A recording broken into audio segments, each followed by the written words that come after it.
Yo mga ka-auto, alam natin na walang kompromiso sa safety at wala ring mas mahalaga kaysa sa tamang helmet.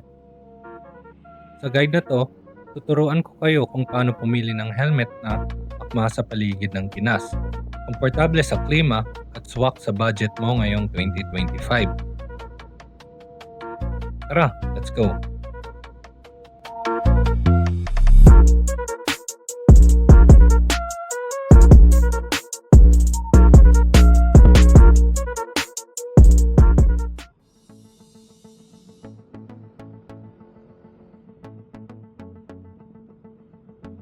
ECE R22.05 or R22.06.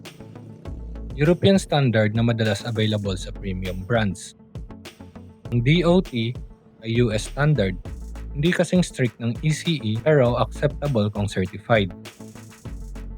Ang JIS or SNEL, ito ay Japanese at North American testing. Dagdag peace of mind pero mas mahal ang presyo. Siguraduhin may label o sticker na IP certified kapag local brand at huwag bibili ng walang certification sticker.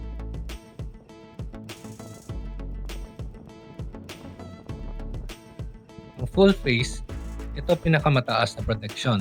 Buong face covered, ideal sa highway at heavy traffic.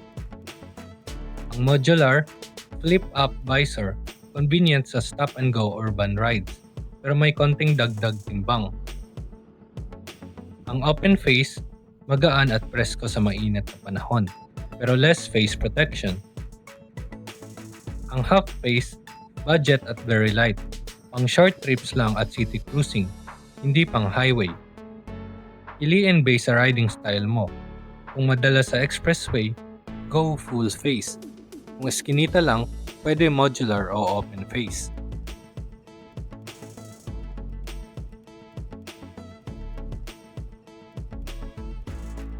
Measure your head. Gamit tape measure. Irap sa forehead 2 cm above eyebrows. Snug pero masikip. Kapag naka-fasten, hindi dapat gumagalaw kapag niro-rotate mo ang bahagya ng ulo. Liner and padding. Look for moisture, wicking, washable liners. Importante sa hot and humid PH weather. Ventilation. Mas maraming air vents, mas presko ka. Crucial sa long traffic jam sa EDSA.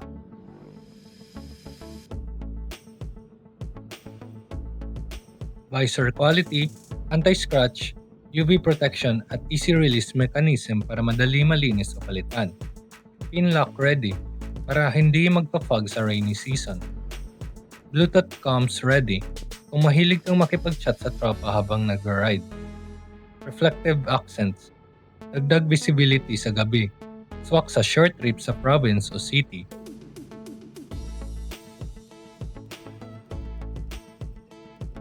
Budget ranges 2,500 to 4,000 pesos. Ito ay entry-level open face or half face helmet pang short trips. 5,000 to 10,000 pesos. Mid-tier full face o modular na may basic certification.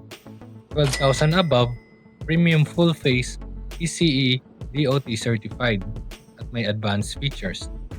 Try before you buy. Pumunta sa shop at sukatin ang actual. Huwag bumili online kung hindi ka pa nakapag-fit test. Check expiry.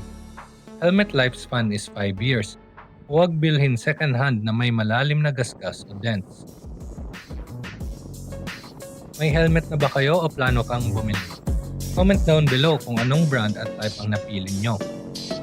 Share nyo na rin ang helmet buying tips nyo. Thanks for watching!